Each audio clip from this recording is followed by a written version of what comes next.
So, the Eldar. Well, no. No, the Immortals? I figured we'd start with the Lich King, the Lich God, but The we could start with the Lich King! Immortals. Back The onto Lich World of King. Warcraft here. There we go. There's a Lich King in Warhammer. Is there? Yeah. Oh. He's called, give me a sec.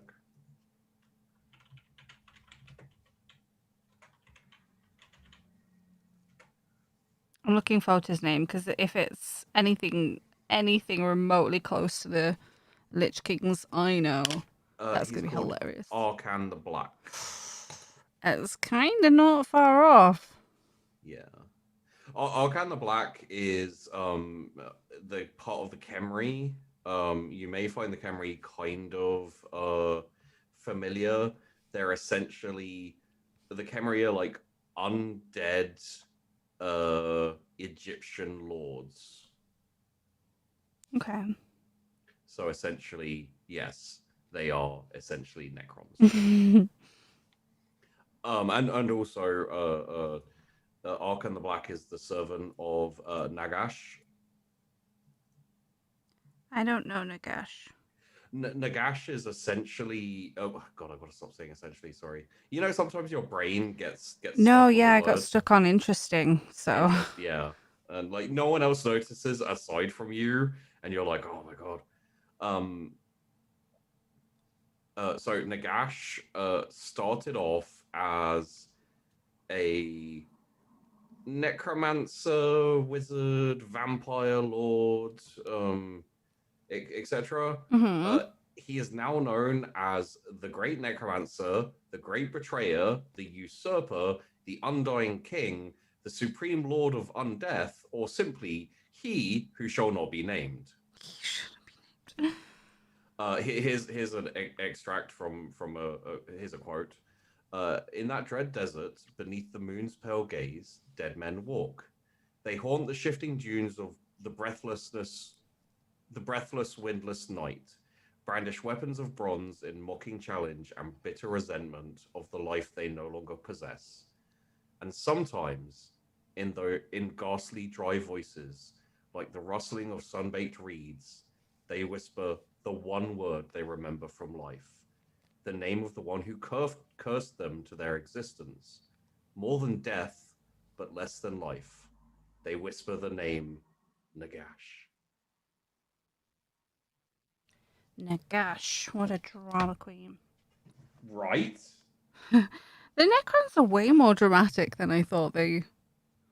Well, that's the that's not Necrons. That's No, I just Warhammer Fantasy version of the Necrons. Oh yeah, well, I don't know what came first. I think the Tomb Lords came before the Necrons, but I could be wrong there. Chicken or the egg? Yeah. The Necron tier or the Catan. Well, they're the answer. Wow. The Catan. Okay. So yes, sorry, we went off into fantasy for some reason. Well, it's because you said Lich King. So you're going to tell me about the Lich Guard. Lich Guard. So the Lich Guard are a mix. They're kind of like the bodyguards of the Necron Lords. Yeah. And Overlords and whatnot. The Lich Guard are even bigger than the Immortals, who we'll get to. They have like crests and headdresses and, you know, kind of embroidered, engraved gear and all this type of stuff. Here we go. Okay, so we'll start off with a picture, shall we? Because a picture can paint 1,000 words. And if I have to say 1,000 less words, wonderful.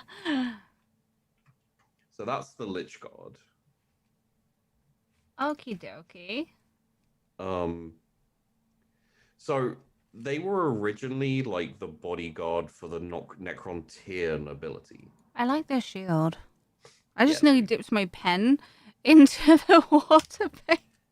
And it Hey, kind of Martin. shows you a little bit how Necrons are more about style than substance. Hey, now. Hey, that's a cool shield, right?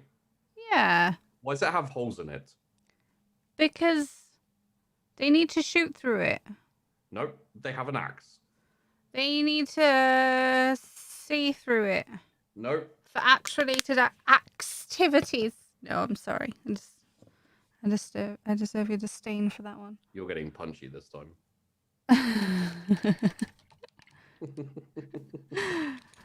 Oh, dude, there's so many paintbrushes everywhere.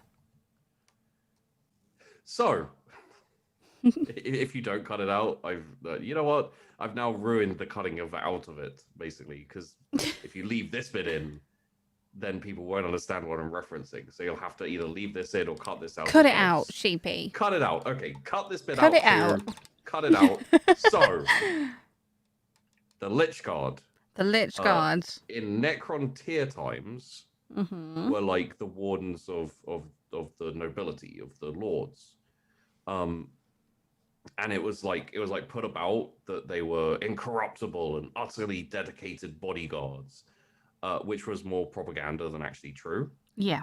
They were more loyal, but they were still people. You know, like they could be tempted. They could be weak. They could be corrupted. All these type of things. I'm sure there were. I don't know of any instances, and I can't see any at least. But I'm sure they would like. There's surely Lich Guard who like betrayed their kings to other kings, and like. Oh yeah, there's got to be in all that civil war that they were dealing with. However, they are now incorruptible and utterly dedicated to their charges, because that's their fucking programming, basically. Aww. They have no ability to betray.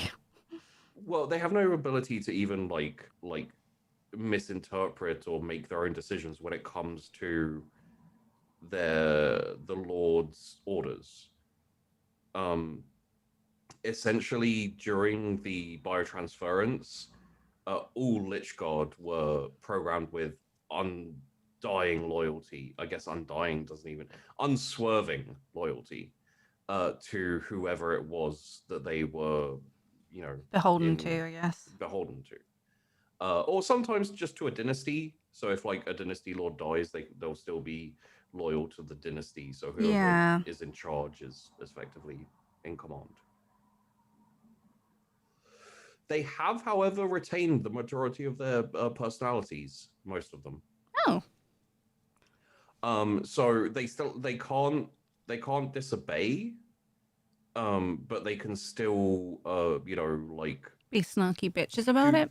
Well, they can do intelligent things. So like they're great lieutenants and like emissaries. Yeah. So if like a pharaoh or a lord of some kind, it could be sent to like talk to the enemy or talk to whoever, but it's a bit too dangerous, you can send a Lich Guard because they can still talk and they can still like retain information and give information. Yeah. Like the problem with a regular Necron is they don't have any personality left. So you can say to a regular Necron warrior, like, go over there and say this, and they will go and do that, and that is all they will do. Yeah. They won't, and then they'll probably kill the thing that they got sent to talk to. But that's already the point. They will essentially not like really retain anything or be able to like they serve in the very like yeah. So, Necrons. Something like a Lich Guard is very, very useful to the Necrons. Yeah. To the Necron command. They're also fucking massive, as I remember. I think they're like 10 foot tall or something. Oh wow. So like you look at that image and then you imagine that like double your size. Tall boys. Like, the big. And also much more heavily armored forms, which usually is reserved for only like Necron lords and like the highest of the high. The Lich Guard also get the best bodies. Best buddies, yeah. Yeah. So this is interesting. Obviously, this isn't in my notes because I wasn't planning to talk about these things. Tash's curiosity led us here. Oh, dagnabbit. It says there's an underlying arrogance to the Lich Guard's thickly armored design, a brazenness meant to present an irresistible challenge to the noble's enemies. I'm like, oh, so that's why there's a fucking hole in their shield? It's like, haha, I don't even need a full shield. I can put holes in it. Yeah, I mean, it'll direct the shots and I just realised that I didn't paint a gem earlier. Oh, well, you got another gem to paint. That's fun for you. How fun for me, yeah. Don't worry, you're painting Zinch next. Oh, God, I was looking at Zinch models today. Carry on with this, shall we? Yeah. So they basically have like the shields and war scythes, which is the thing that you see there. They're kind of like power swords, I guess. But basically the scythes combined with the strength of the guys means that it's pretty hard not to get through anything. Yeah. You want to see something cool? Sure. I'll show you a war scythe with like commentary on it, I guess. War scythe. I think I spelled that wrong, but I'm sure you know what it is. So you can see it has like a fractal edged blade for unworthy foes. For unworthy foes. Yeah, you see the primary fractal edged blade for worthy foes. That's what they'll kill if the foe's worthy. Otherwise, they'll turn the weapon around and just stab. Oh, that's so rude. Yeah. And then they got the crest with a signet of the dynasty they're from. Obviously, the electromagnetic field coils, so that their blade can go through basically anything. Yeah, obviously. And then on the shaft or shaft, I think, is a record of deeds, honors, and entitlements, which I just think is great. Very, very Necron. It's like, these are all the things I've achieved and done. Fuck you. Well, you know, if they're trying to bait people into carelessness, that would help, I imagine. Yeah. And obviously also because of the shields and everything, they can form like a shield wall, essentially, or like a phalanx. They have hyperphase swords and dispersion shields, which you saw in that initial image. Yeah. So they're not quite as damaging because they don't have that big war scythe thing. But they have a freaking dispersion shield. I guess that's why there's holes in it, because it's like a field. So it doesn't matter if there's holes in it, because the shield still... It's still effective. Yeah. Yep. But apparently they can reasonably easily carve through a Space Marine force, like squad. Ooh. So... I want to see that. Holy shit, the shields can withstand the force of a siege artillery shell. Oh god. Yeah. Well, I think their shields are fine then. You know, Yeah, you were talking shit about the holes. Yeah, in the shield. I'm sorry. I apologize. Please don't come for me. That's what you get. Oh, and apparently when they fight, they like to just kill someone once. So they won't go like ching ching ching ching ta ta ta ta ta. They'll just be like, and you're dead. Yeah, I mean, why mess around? Just get it sorted, get it done. So what I'm reading here is, indeed, for a Lich Guard, anything less than a perfect strike is something to be regretted. So apparently they're just like if I don't kill in one hit and it's perfect, then I have to regret the entirety of my existence, which is interesting. some Lich Guard even go so far as to seek forgiveness from their sovereign if they land anything less than an immaculate stroke. So will a Lich Guard sometimes stand motionless in the heat of battle, its blade raised and unmoving, whilst it awaits the most auspicious moment to strike. When that moment arrives, the Lich Guard brings its blade about in an unstoppable arc to sever limbs, lop heads, or cleave torsos in twain. You know, God, the you Lich gotta Guard feel are scary. you gotta feel sorry for an Imperial Guardsman who's like, would he just fucking kill? He's like, be shooting him for 30 minutes and it's just bouncing off his shield and armor. And he's like, will you just fucking kill me? Like, I really want to die. Like, this is just ridiculous. Or, you know, you could just run away, which I imagine they're probably more likely do. Yeah, I think that would probably solve the issue too, because that would be the time to strike. Yeah. But there's a couple of notable Lich Guard. Vargard Oberyn, who's the one Oberon, who we talked about earlier. We spoke about him. Yeah. Couldn't say his name. He's the bodyguard of Nemesis Zandrak. Zandrak is the one who's like thinks he's still a Necrontyr. Oh. Yeah. And also because so many people dislike Zandrak, people try and try and kill him all the time. People try and assassinate him and get rid of him all the time, and he's very, very oblivious to it. And Oberon's the one who's constantly protecting him, and you know, like Zandrak doing his job. Well, Zandrak's the type of dude who will walk off a cliff, and then Oberon's the type of dude who will move the cliff so that he doesn't die. He'll jump onto and make himself a bridge. Yeah. So that Zandrak won't even notice and just walk over it. Here's a fun fact about Zandrak that we didn't get to. He has about 40 to 60 food tasters. But he can't eat. Yeah. And all of his food tasters are his personal retainers. So they're Lich Guard. So his food tasters also can't eat.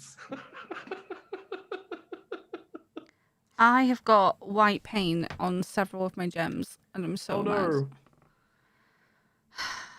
But how great is that? That's really funny. Like, the robot gets other robots to taste food that you can't even eat. Yeah. This is what I love about 40k is regardless of how grimdark and serious it gets, there's always stuff which is just you know. That's also quite sad, though. As I said. Yeah. It's like, oh, I was so unaware. You just like the frickin' you just like the Necrons for some reason. But it is sad. Can you? I mean, we were talking earlier about some of the horrific things that have happened to the Eldar and Eldar Craftworlds, and you're like, they're still. Well, they're arrogant bastards. That's why. Okay. Tell us how you really feel, Tash. Yeah. They're basically just rocks. Not until they die. True. So additionally, we have the Immortals, who are more like they were professional soldiers for the Necrontyr. So they kind of retained their military personality a little bit, I think. They have a small, not like the I was gonna say not like the Immortals, not like the Lich Guard. The Immortals are kind of more kind of intelligent, right? Enough to be loyal and enough to respond with gusto to orders. You know, going a bit further and further beyond than if you know. It'd be essentially asking a robot to unscrew a jar, and the robot goes unscrews the jar and then does 5 more. It's that kind of a little bit extra, I guess. So the Immortals were originally how the Necron tier conquered the galaxy. They were essentially the legions of the Necron tier, as from what I know. Like, obviously at the time they weren't machines, but they were the like core of the Necron tier armies. Yeah. And then obviously when the whole biotransference happened, they became like, they got slightly better bodies. They were kind of hardened veterans already, and now they were in like tireless, undying robot bodies. What could possibly go wrong? And obviously, like, there's the obedience protocols of the Necrons and everything. They still have like a small spark of the thrill of the fight and the pride of victory and that kind of thing. So I guess that's why they're a little bit more important than the regular Necron warriors, because those people were like regular citizens. You know, they were the type who would immediately die because the sun. Yeah, there's the cannon fodder, really. The only thing that's a little bit of a problem, or like depending on your perspective, is they have a tendency to like really, you know like kind of propaganda is designed to make you like dehumanize the enemy so that you can kill them, kind of thing. That's kind of what happened to the Immortals, like when they transitioned into metal warriors. robots. Yeah. They just kind of hate whoever they're fighting for no reason. You know, it's just like, these are the things we're killing. I hate them. Yeah. So yeah, there's no real like reason behind it. It's just because that was kind of the core of them when they were alive, inverted commas. Yeah, now that is their whole being, is to like fight and yeah. However, there aren't that many Immortals left. Yeah, I imagine not. Because during the War of Heaven, a lot of them were destroyed. I mean, there's still a lot of them. Like, when you say there's not a lot, I'm like, what does that mean in terms of like, is 1,000 not a lot? Is 20,000 not a lot? So here's how it's described. Countless trillions were destroyed in the final days of the War in Heaven, yet billions more survived. Games Workshop isn't great with like numbers and keeping things, because I think a lot of the time they're like, we want this to be impressive, so trillions are going to be dead and there aren't going to be that many left. But this is kind of a large scale, so let's say billions still survive. And that we know of. Yeah. Yeah, that's the danger, isn't it? It's hard to gauge what is. Well, because it's essentially like, you know, if they want to do a really impressive story sometime where a million Immortals are killed in a big battle, like, that's going to be super impressive. But if there's only 1,000 Immortals left, or even only 1 million, you know, like, you're kind of you need to screwed. Yeah. You've just kind of destroyed your ability to sell the miniatures, because everyone would be like, well, they're dead. I can't. They were rebuilt. We can rebuild them. We have the technology, and also a very shitty sun. We don't need no sun anymore. Wouldn't you kind of like wouldn't you kind of like there to be like a Necron tier prequel film or like TV show? That would be really, you know, and they wouldn't even have to say that it was Warhammer 40k. They could just go into like trying to like even just like humanity trying to overcome, right? And then at the end it's like, it's Necrons. We were the Necrons all along. We were the Necrons all along. The real friends were the heartless machines we made along the way. Surprise! That'd be a great ending to a series. Just have we were the Necron all along. That I'm gonna try and paint the eyes now, so I'm not gonna be able to talk for a moment because if I ruin this, I'm giving up on painting forever. So that's cool. We'll talk about the like what the immortals are like, really. So yeah, they're essentially like stormtrooper shock troops. So you'd send in like the regular Necrons, but they have like limited reactions and limited like range of strategy and tactics. They're essentially like march forward, shoot until dead or enemy dead. Whereas the immortals are a bit more effective, and they can essentially like react to situations. Um, the thing is like that's only in war, really. The reason they're not as good as the Lich Guard is because effectively their bodies and minds are only more effective in war. So yeah, if you they wouldn't make like a good butler. yeah, if you take like a unit of immortals and set them at an objective, they will continually like strive to complete that objective, like switching out tactics and strategies and approaches and even like their thought processes of how to complete this objective, like non-stop until they succeed or until they're all destroyed. Yeah. But like there's they don't really have the ability to be like or stop and wait for a bit, Yeah, they you just know. have to go at it, right? Yeah. Okay. And also like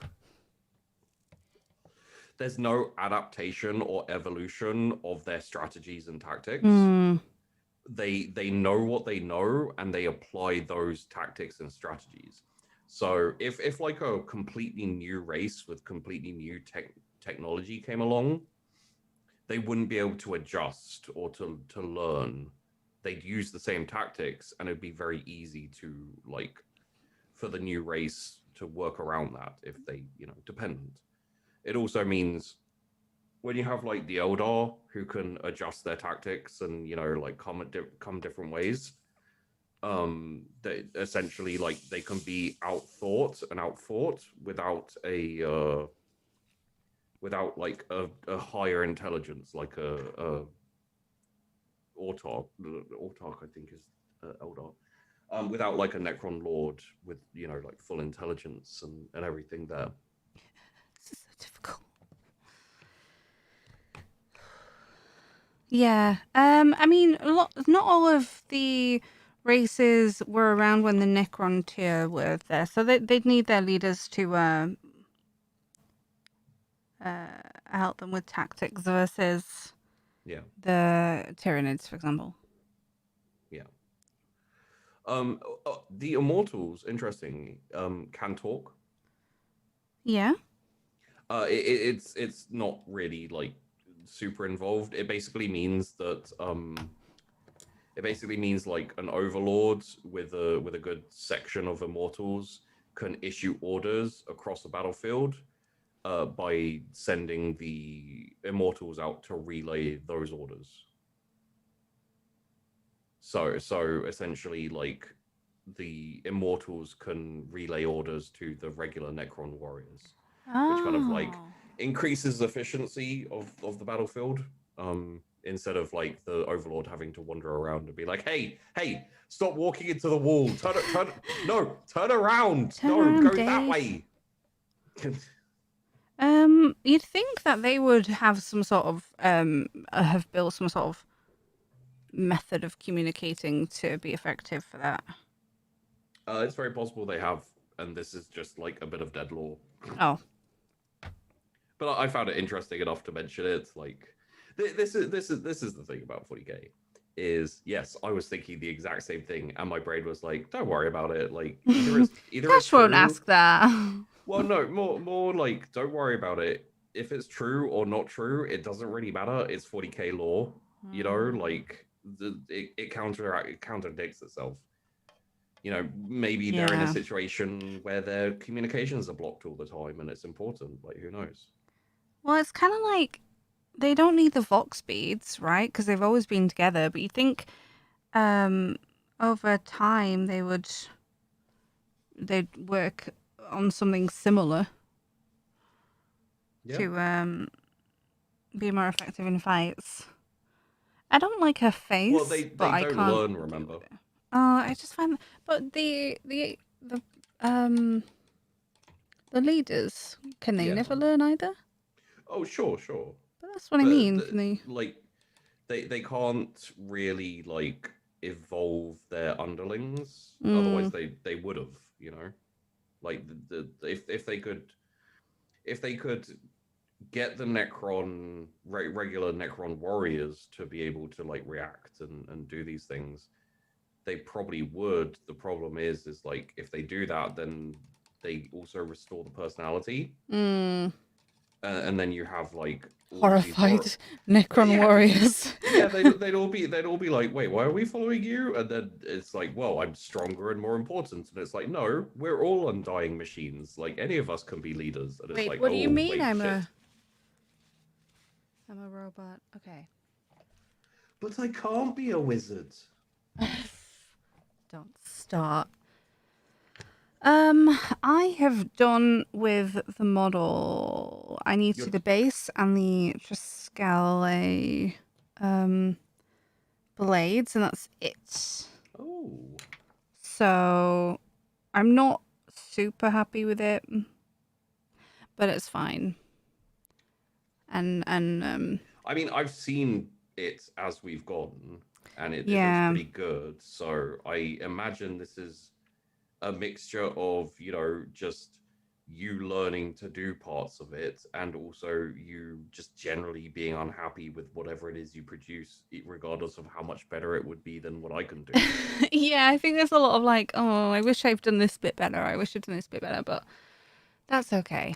Yeah, Um, it's like when Michelangelo painted the Sistine Chapel and was like, wait a minute, there's a fly on that bit there. I wouldn't really compare it to Michelangelo.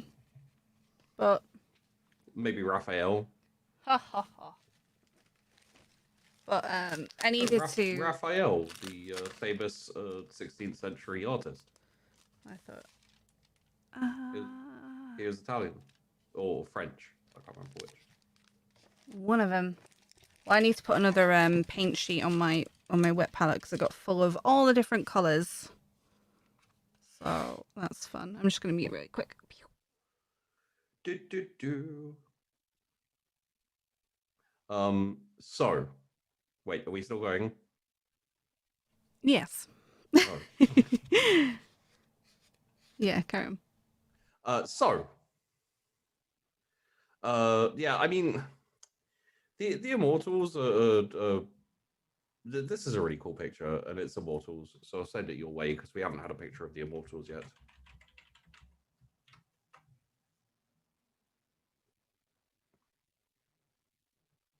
And you also get like the Necron ships in it as well. Yeah, look at those in the Uh, background. and they got like that sinister green glow from inside and from their weapons and everything. Like Necron arts were always really cool because I feel it's all just horror. It's so spooky. Yeah. Whoever came up with the Necrons, like clearly they copied a lot of standard shit, but they came up with their own. Like this is the great thing about 40K and about kind of Games Workshop. Like as much as I don't want to give them any credit for anything, because fuck them. I'm lying. Sponsor us. This is the thing that I You're like. such a dick. This is the thing that I love about them is like, regardless of how generic they make some shit they originally come up with, you know, the Necrons are essentially just the undead from Warhammer, right? They're like, Right. what about space skeletons? And you think, and you're like, that's so fucking uninspired. Why can't you just make something different? But I think that happens with every sort of media. Even if you Oh, yeah, totally. even if you do come up with an original idea, like someone's gonna see that as a um sort of inspired by something else. Yeah. Oh yeah, yeah, absolutely. Like the thing that's really impressive about Games Workshop is the ability to expand upon the unoriginal idea and make it super interesting. Right. Essentially, what I'm saying here is Games Workshop is amazing at exploiting creative people. They get all these like super enthusiastic like nerds, you know, the type of people who come up with ideas like the atomic bomb and the iPhone, and they're like, hey, come just come in the door, don't worry, don't be scared, and then they bop them on the head with like a stick, and then they take them off to a room and force them to come up with cool ideas. Isn't that called hiring people and capitalism? You know, being paid to do I didn't your mention being work. paid at any Like, point. I'm pretty sure they don't just kidnap people. I You yeah, you can't don't say you these don't know things that. because that is, You don't know that they don't. There is no proof opening that they yourself up don't. for libel. So maybe careful there. You know, hiring people and utilizing their ideas is not a bad thing. No, I am obviously joking. Yeah. Yeah. If anyone takes that as anything not a joke, hello Games Workshop. Please don't sue me because I am just joking. Be on my channel, so it's me they'd sue. Disclaimer: Games Workshop does not bop people over the head and then kidnap them to come up with interesting ideas. There you go. They probably pay them. That we know of. Yes, that we know Ah. of. Nearly knocked my paint water over them. Oopsie daisy. Okay. Oh, Tesla carbines. Yeah. Tesla carbines are scary. What are you even talking about? Sorry, I was going through the Necron, the Immortals. Right. Technically, usually they have Gorse blasters, which is like the standard Necron weaponry. A Gorse projector doesn't deliver a cutting beam of like subatomic particles or anything like that. It emits a molecular disassembling beam capable of reducing flesh, armor, and bone to their constituent atoms. Yeah, I mean... And the Immortals have double-barreled Gorse blasters. Badass. But the new thing that has been turning up among the some of the Immortals that fight is the Tesla carbine. Right. The Tesla carbine is a Tesla weapon that unleashes a bolt of living viridian lightning that crackles from foe to foe after hitting its target, charring flesh and melting armor. Chain lightning, then. Tesla bolts feed off the energy released by the destruction they cause, and the lightning discharge becomes more furious with every fresh arc, moving as if it had a mind of its own. In some cases, these energetic projectiles has even been observed to crack ceramite and plasteel.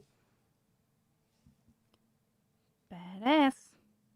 Essentially, like if they fire it at something and it hits and kills them, it then immediately jumps to the closest living thing and does the same thing but stronger. Yeah, I mean, that's why you've got to go for the best hit, right? Yeah. But if this is a new thing, that's illegal because the Necrons don't have new things. You said. Well, I didn't say that. Yes, I thought you said they can't learn or anything, so... Well, the regular Necrons can't learn. Oh, that's what I tried to clarify, and... Oh. No, because I basically meant like the ones who are the soldiers, the controlled, Yeah. are limited by their programming, Yeah. essentially. And then, okay. So they have new... That's what I mean, why can't someone come up with... Never mind. Doesn't matter. How's the painting going? Yeah, I'm starting on the base now. Okay. So, colouring in the text section right now. It is going. Lots of browns. It's kind of boring. Like, probably be quite quick though. Like Well, less involved and yeah, it is less involved for sure. It's like very quick. yeah. Um, but just making sure I don't do it wrong Okay. and pull too much. You're getting tired. No, no, no. Well, I'm just trying to decide what we should go for next if we've Oh, got a we've little got. bit more I've still got time. the weapon blades to do. So, anything you've got a little. There's quite a bit of time. Yeah. I should Um, think. we could talk about Itare, Idhare, which yes, go ahead. a minor craft world, um, like lesser known. Mm-hmm. Um, yeah, this isn't okay. We'll go with this one because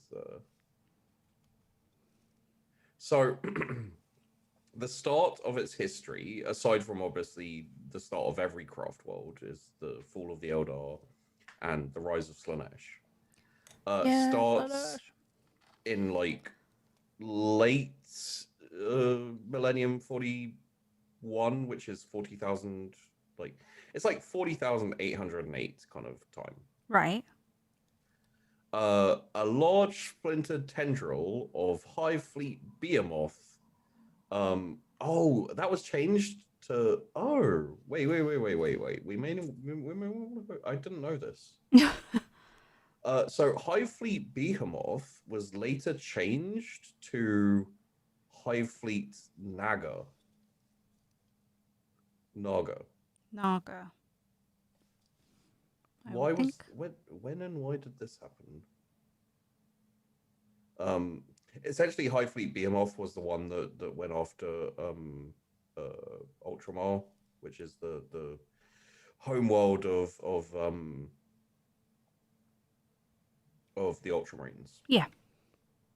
And it made its way there, and then the Mechanicus essentially used some knowledge taken from Tyran, which was the first world that was hit by the Tyranids, to help their Skitarii warriors like have a chance to help fight them off. So it was kind of like the Mechanicus, Adeptus Mechanicus, and the Ultramarines fighting the Hive Fleet Behemoth for quite a while. And also I think that's the originator of Old One Eye, which is like a specialist Carnifex who only has one eye. Well, it was like shot out or something, I think, but it's still around. That should be saved for Tyranid talk because that's a really interesting little Tidbit. piece of Okay. story. Um, Start off despite this, yeah. So that's the first Tyrannic War, and then there's the second Tyrannic War. I didn't find an answer for why it was rechanged. The name was rechanged or changed to High Fleet Naga. So, okay, sure. Um, You're maybe the jumping a little Eldar bit all really over the different. place here. Yeah, sorry. This was something I didn't know because High Fleet Behemoth was around when I was a kid. Right. And I haven't looked that much into the Tyranids because I know that they've kind of been slept on by Games Yeah. Workshop for a while. So I didn't know that they've like redesignated one of my favorite fleets, Hive Fleets, because I will send you this picture. The color scheme of Hive Fleet Behemoth is really cool. So I kind of want to show that off. Uh-huh. Behemoth. Well, It's like black and dark red, like the plates are all black, and then the skin tone and the like more fleshy stuff is all dark red. okay. And I think it's a really effective You've put it Tyranid there. coloring. Let's have a look. It makes them super creepy and like Oh, God, that's so scary. yeah, right. Oh, I don't like that. What just the Tyranids or like the color scheme? Both. Oh, you've seen Tyranids before, right? No, not really. Oh, okay. Seen like I have a vision of them in my head, but apparently it's wrong. Yeah, no, Tyranids are that's Tyranids. Like they are not cool. So anyway, the Tyranids turned up. Sorry, I went off on a really big Yeah. um they basically encountered Hive Fleet like a tendril of Hive Fleet. The problem with the Hive Fleets is very often they could split and tendril depending on where their scouts landed. Yeah, on the map there, it shows it kind of with tendrils, Yeah. stretching out into other places, so it's not just in a nice, neat like grouping. Yeah, also like little parts of the fleet can split off. So like before a hive fleet shows up, sometimes like hundreds or thousands of years before, even maybe, gene stealers turn up. They're like the scouts. They get like fired out as scouts to Yeah. planets, and then they infiltrate the populace and form a cult. As that cult grows, their psychic signature in the warp grows too. So essentially, a hive fleet can pick that up, and sometimes they'll send a splinter fleet, or sometimes a tendril will like split off from the hive fleet and go towards it. Right. So you can be like chilling on a world, and you're like, wow, Dave kind of is a little bit bumpy headed. And then suddenly like this huge splinter fleet, which is still like endless, ridiculous, amount, like turns up and consumes the entire world. It kind of sucks. Um, so yeah, this was Idhare, and also Ianden and Malantai, the Craftworlds. Um, Essentially, they all responded to the tendril of Hive Fleet Behemoth when it threatened some Exodite worlds. Right.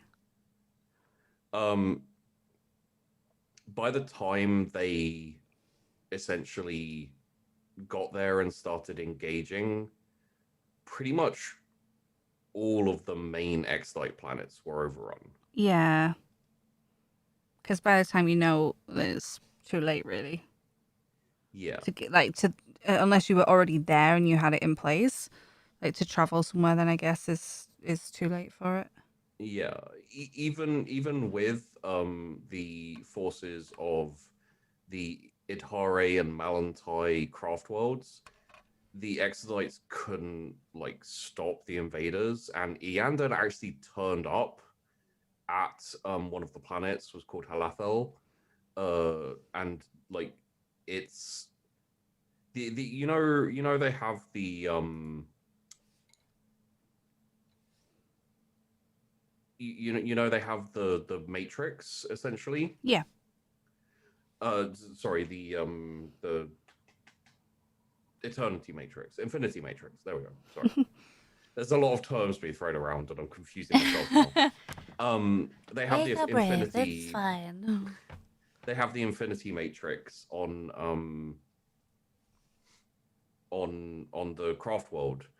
On a maiden world, Exodite world that the Exodites have, they have a world spirit, which is basically an animistic entity comprised of pure psychic energy.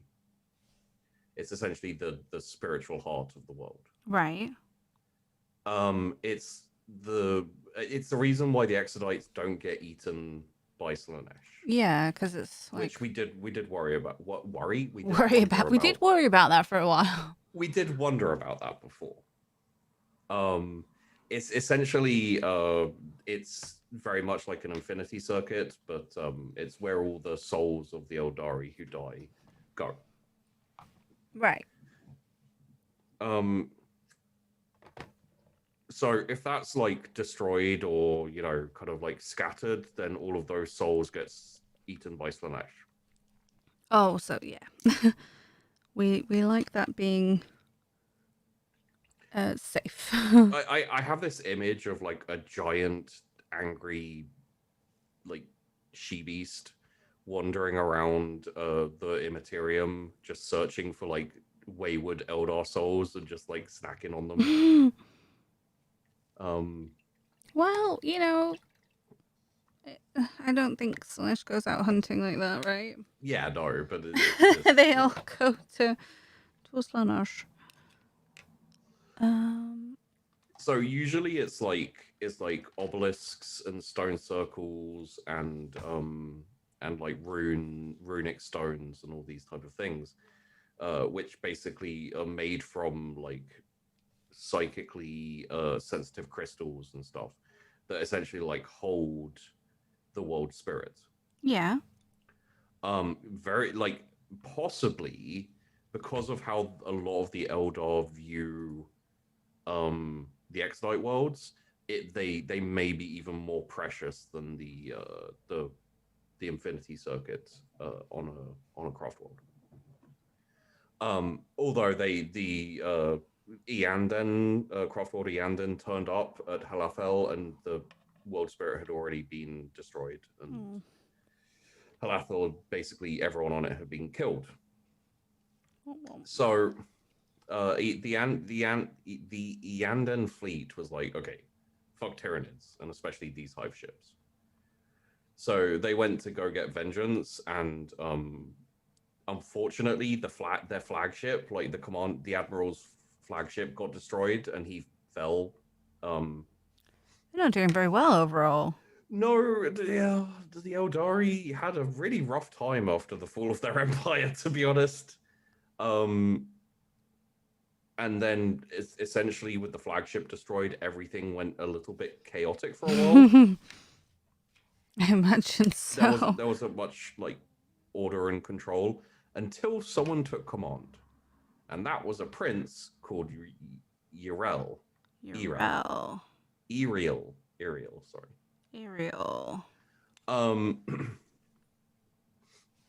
he essentially, Ariel essentially realized that the smaller Tyranid fleet parts couldn't function with the big, like, synapse ships.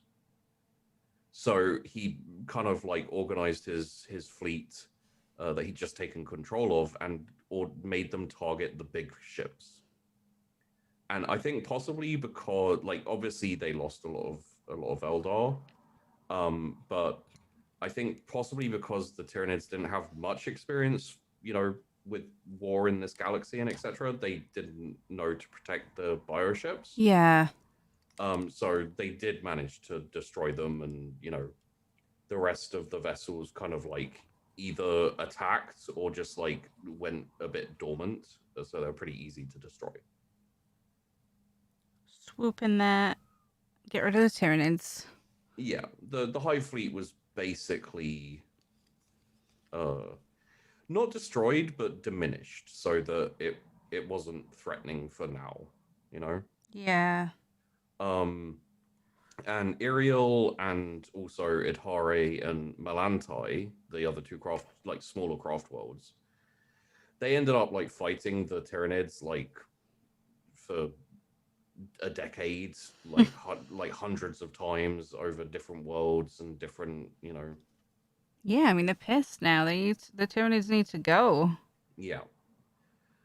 Slowly they kind of got rid of them and pushed them out of the sector that the Extite worlds were, and they didn't lose all of them, from what I know. I think maybe there was one left or two Jeez. left. Out of how many? I don't know. Um, multiple, many. The additional problem, one of the ones they didn't even, as far as I know, they didn't even save. Uh, Idhare, the craft world that we're talking about, Mm-hmm. essentially lost the majority of its warriors defending it, Oh. and was like kind of 2/3 empty, pretty much. Yeah, they've like stretched themselves and lost a lot of folk for it, and they didn't even win. Um, Additionally, Malantai, who we're not technically talking about, but it's interesting because there's a Tyranid organism called the Doom of Malantai, which was responsible for destroying the craft world. but I Oh. feel like we should leave that Tyranids. for the Tyranids because it's super scary and super it's super fucked up and interesting. So I don't really want to go too deep into the doom of Melantai. Yeah, no worries. So yeah, like you could say that Itare, the craft world, came off better than Melantai because during this whole war with the Tyranids, basically, they survived even if they lost like a lot of their troops, compared to Melantai, which got like consumed basically. Hmm. But not that great. And here's a little teaser for when we do talk about the Tyranids and specifically the Doom of Melantai. Um, the the Doom of Melantai is basically a weird, I want to say mutant Tyranid. It's basically one being that like strayed from the standard Tyranid stuff and did weird shit. Oh. And when the Craftworlds Infinity Circuit, the Melantai Infinity Circuit was destroyed, they weren't consumed by Slaanesh. So, yeah. Oh no. Yeah, that's so anyway, um Suspicious. mm, uh do you know the Imperial Fists? The Imperial what? The Imperial Fists. No. You went quiet before, sorry. Oh, sorry. So the Imperial Fists are a Space Marine chapter. It's like, do you know the Do you Muffin know Man? the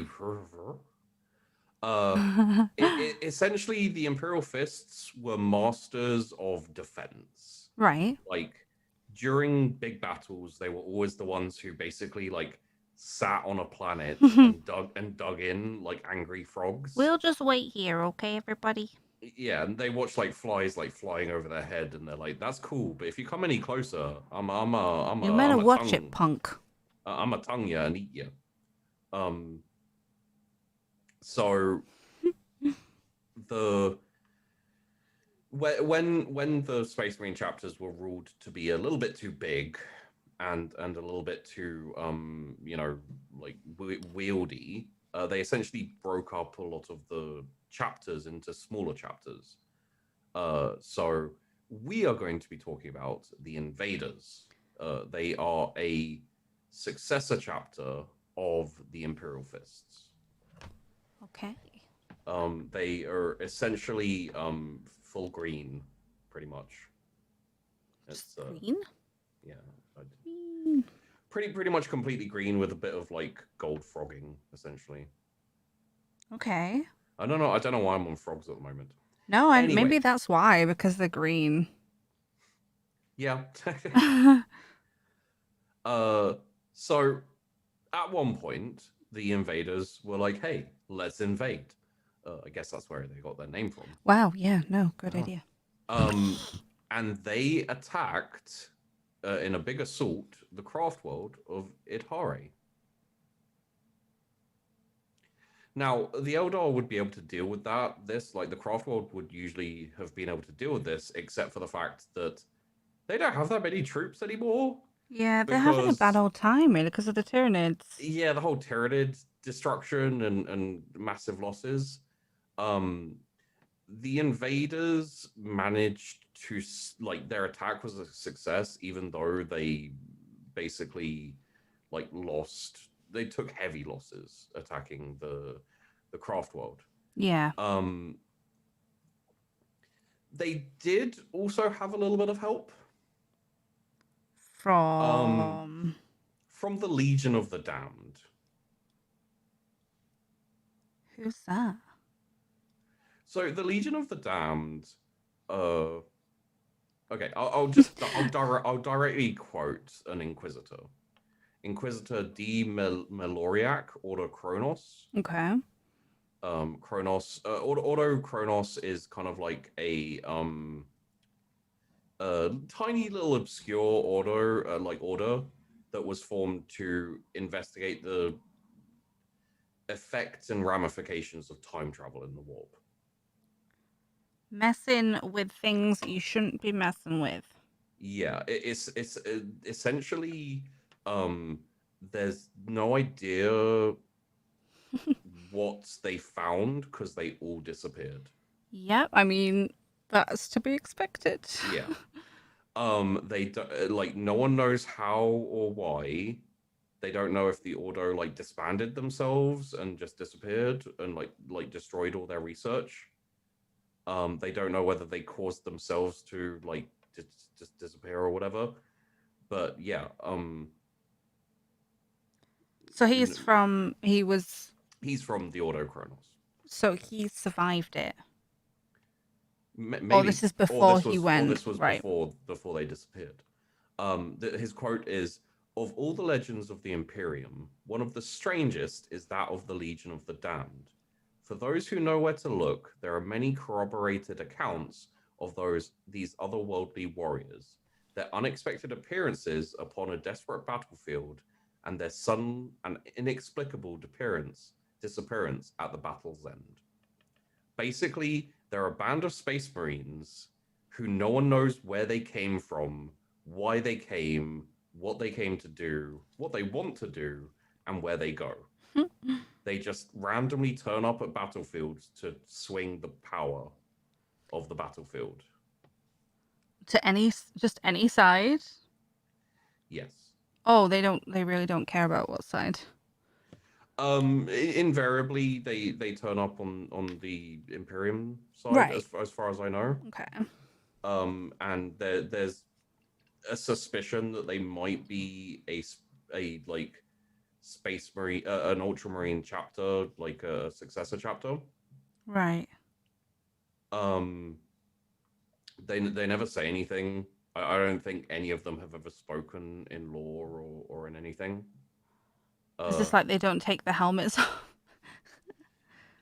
yeah, They I never get. take their helmets off. Here's the picture with them without helmets on. Uh, like quite a few inquisitors have tried to capture them, Of course they uh, have. but they've like not a single one of them has ever been. I don't think a single one of their bodies even has been retrieved or captured. Hmm. So they're like super. You know what? I'm gonna send you a picture of. Mysteries. I know I'm like veering wildly off course on this, but uh they're really cool, and they're one of the like dark colored Space Marine chapters that I really enjoy because of well, you'll see why. Um,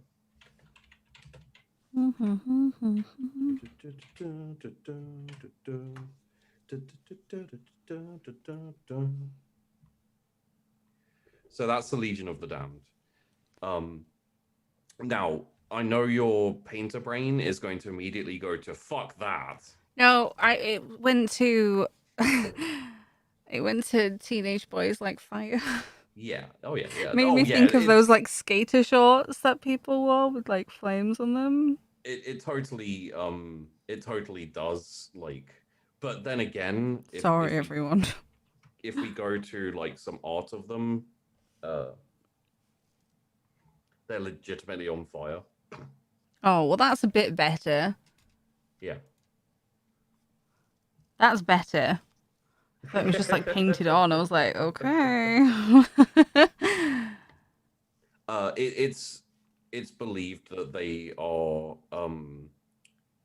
it's believed that they're part of the Firehawks, who were like, what, the Firehawks had a bad time. Okay, we won't go into them right now, but essentially the Firehawks had a very very bad time, and there's probably no Firehawks left, except for possibly the Legion of the Damned.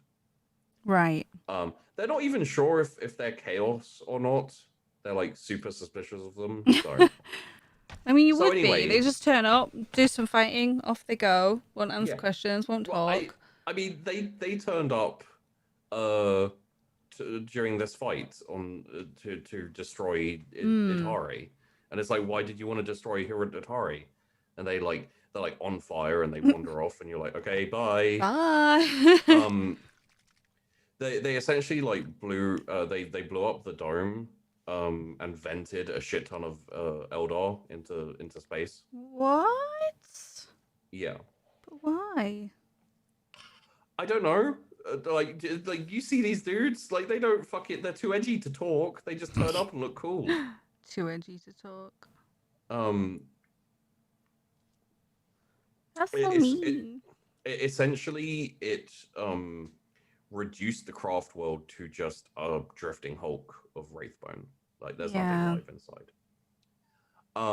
So that was the destruction of Aeldari, who also got destroyed. Oh man. Yeah, no, not fun. Like Aeldari and Malatai, Malantai were both destroyed. The only one who got involved with the whole High Fleet Behemoth attacking Exilite worlds that's still around is Ianden. Yeah. And they've had their own problems. Like you could say that about any of the craft worlds, really. Yeah, But they've all got issues. 4 decades later, um, the Craftworld Aeldari destroyed the Invaders chapter's homeworld. They turned up while the Space Marines were still Recharging. well, essentially the invaders had like gone off on a not a crusade, but it's essentially just like a big old fight. I can't remember what they were fighting.